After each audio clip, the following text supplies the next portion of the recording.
affectent la manière dont vous pensez, votre manière d'agir et votre relation aux autres. Si vous souffrez d'appréhension chronique et que vos soucis inhibent vos élans, ne vous inquiétez pas. Dans leur ouvrage 10 Simple Solutions to Worry, les auteurs Kevin Gurke et Pamela Wiergartz proposent 10 solutions à vos inquiétudes. 1. Comprendre vos soucis. Vos soucis peuvent être dus à 3 choses. 1. Votre projection dans l'avenir. Vous imaginez ce qui pourrait se passer en fonction des événements que vous vivez, au lieu de simplement vous concentrer sur le présent. 2. Ensuite, vous catastrophez ce qui pourrait arriver en créant le pire des scénarios. 3. Au lieu de penser à des mots et des images positives, votre voix intérieure vous répète inlassablement des mots négatifs et votre esprit élimine toute image lorsque vous pensez.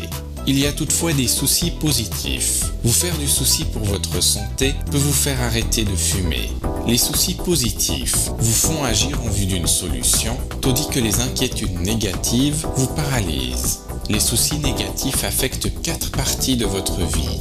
Cognitive, vous faire du souci conduit à des pensées désastreuses sur ce qui pourrait arriver. Comportementale, l'anxiété vous précipite à éviter des choses et à des comportements compulsifs.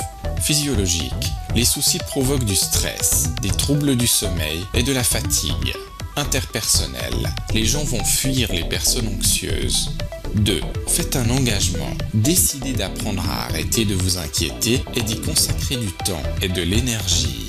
Concluez un contrat avec vous-même pour apprendre de nouveaux outils et de nouvelles compétences qui réduiront votre anxiété. 3. Apprenez à vous relaxer. Les soucis génèrent des troubles physiques.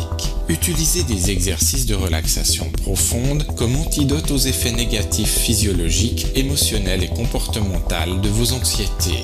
4. Modifiez vos pensées. La thérapie cognitive comportementale a démontré que c'était le conscient et pas l'inconscient qui contrôlait votre état émotionnel. Les personnes qui souffrent d'angoisse ont des distorsions cognitives similaires. Elles exagèrent des petits problèmes, voient l'issue d'une situation qu'en noir ou blanc, anticipent des désastres, surgénéralisent une situation ou se demandent toujours que se passerait-il si. Identifiez quelle distorsion cognitive trouble vos pensées, notez-la et écrivez de manière objective et raisonnée l'issue possible d'une situation qui vous inquiète.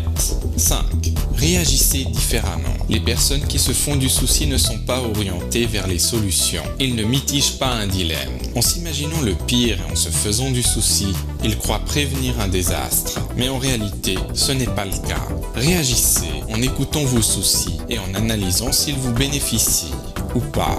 Redirigez vos pensées négatives ailleurs et remplacez-les par des idées positives. 6. Acceptez l'incertitude. L'intolérance à l'incertitude est à la base d'énormément de soucis. Dites-vous que l'incertitude est à la base de la joie, l'excitation et de tout ce qui rend la vie intéressante.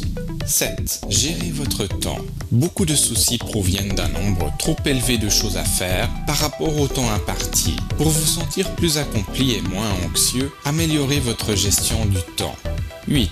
Soyez assertif. Souvent, les gens qui se font du souci ont tendance à avoir appris tôt dans la vie qu'ils doivent subordonner leurs besoins aux priorités des autres. Si vous parvenez à communiquer en expliquant pourquoi vous ne pouvez pas vous adapter aux autres, vous allez réduire votre nombre d'anxiété.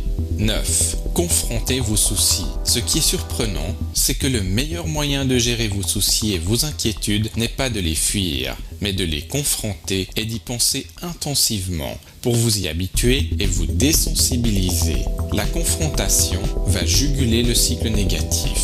Et 10. Connaissez vos remèdes. L'inconvénient des médicaments, c'est leur effet secondaire. Examinez les autres options pour éviter l'anxiété et prenez une décision éclairée avec un spécialiste du corps médical.